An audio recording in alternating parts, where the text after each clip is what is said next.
Well, a very good morning to you and welcome everybody here to the official launch of 5K for AD, a walk around the pitch at Ashton Gate on the 25th of July to raise funds and awareness for the Aortic Dissection Charitable Trust. A lot of us, I think, here today don't know really what aortic dissection is all about, so luckily we have Graham Cooper alongside Paul Hobbs here, who will be explaining what it's about in just a minute. We're also very pleased to have the Lord Mayor of Bristol, Paul Goggin, who's joined us very kindly, and alongside Paul is Steve Perryman, the former legendary Tottenham Hotspur player and an ambassador for the charity, having suffered an aortic dissection which thankfully spared his life. So more from Steve a little bit later on as well. So thank you for coming. Thanks also to our sponsors, the Bristol Hotel obviously for laying on the facilities for us today. That's really kind of them, thank you. To Burston Cook, to Ashton Gate Stadium of course, to CJ Hull, to West End Investments, and Paul will probably tell me a couple more in a minute anyway. So thank you very much for your attendance. What we're going to do now, I'm going to play a little video message from another ambassador of the charity, the legendary Whispering Bob Harris, who is another person who thankfully survived an aortic dissection. So we'll just have a little message from Bob.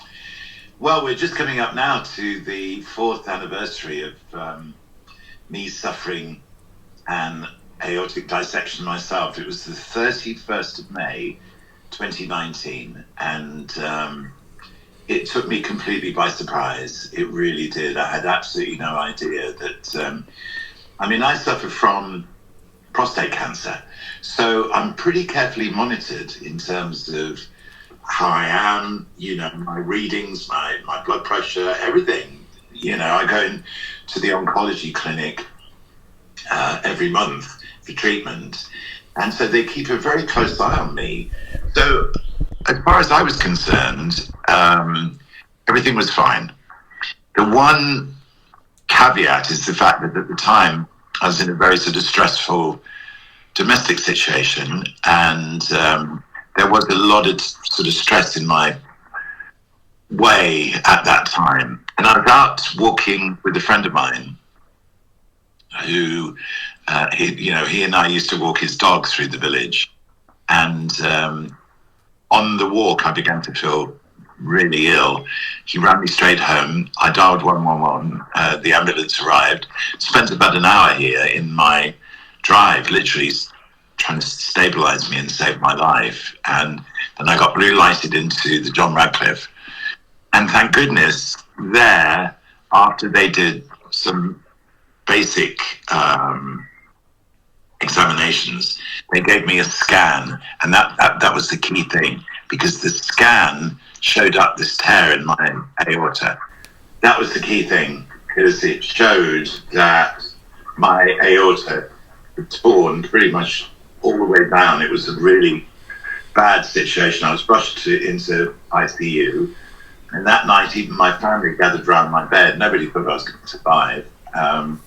But incredibly, I did. So aftercare is also a big target for us. And what we're trying to create is maybe we've identified 29 specific centres across the UK, where having in that centre someone who has a team around them that patients can refer to get advice and counselling.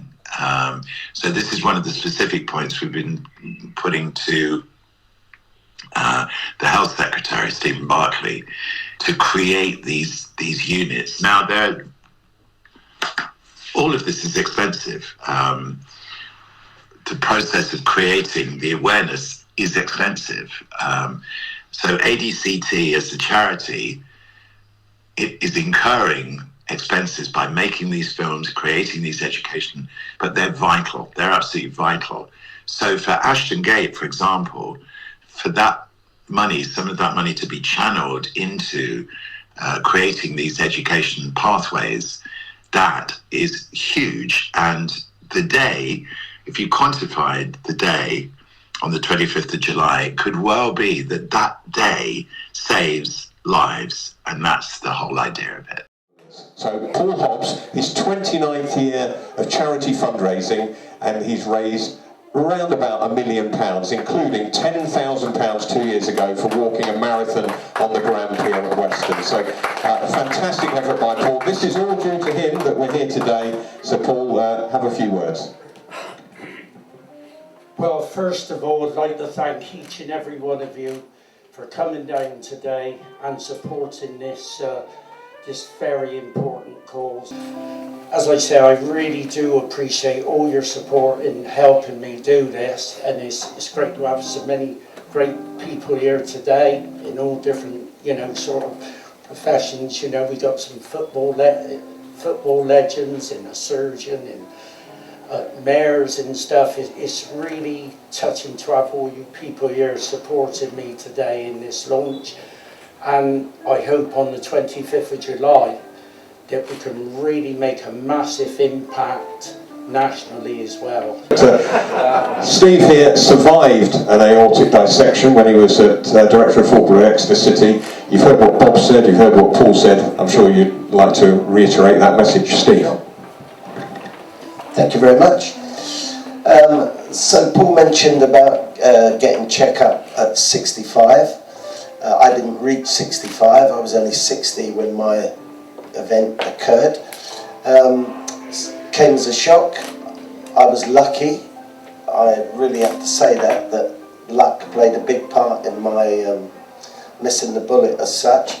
I happened to be watching Exeter City on last day of the season. We got relegated.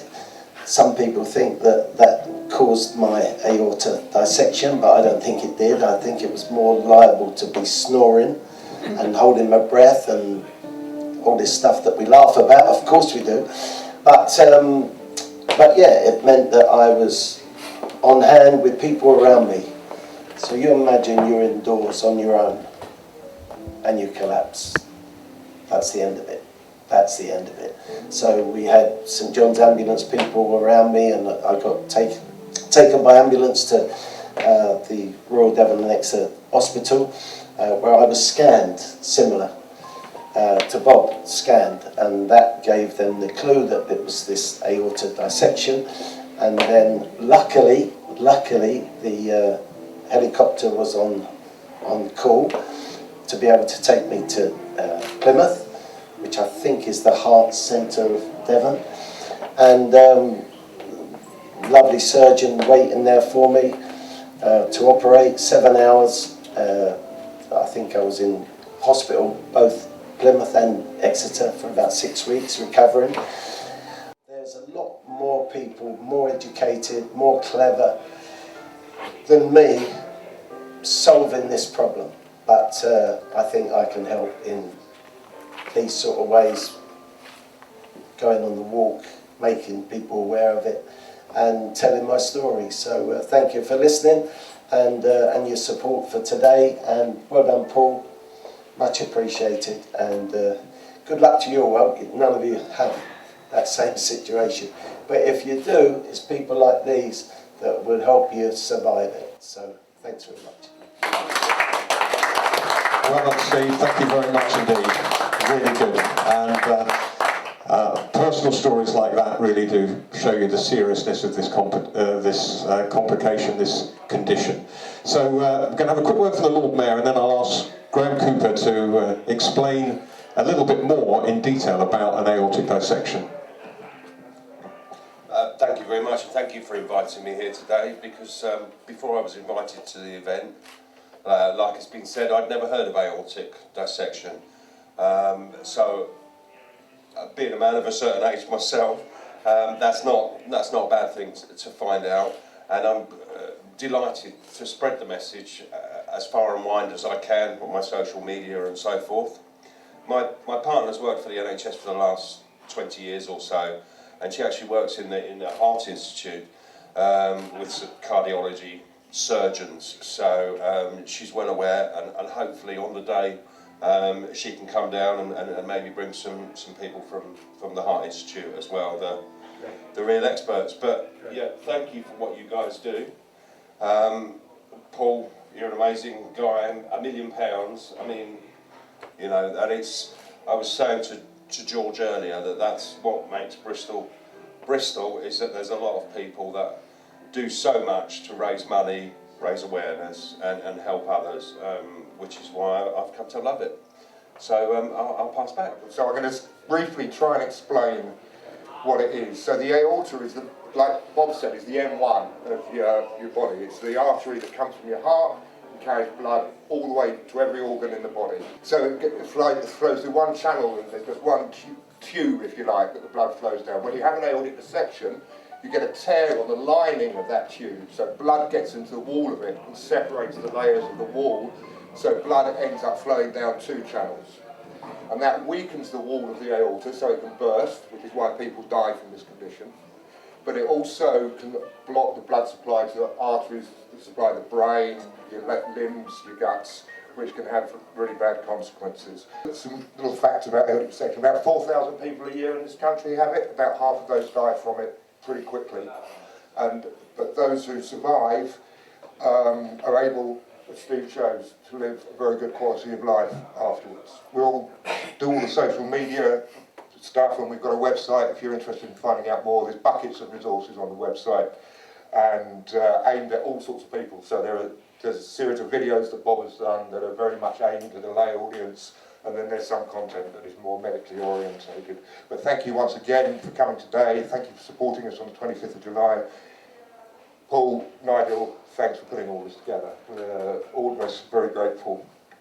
Thank you very much.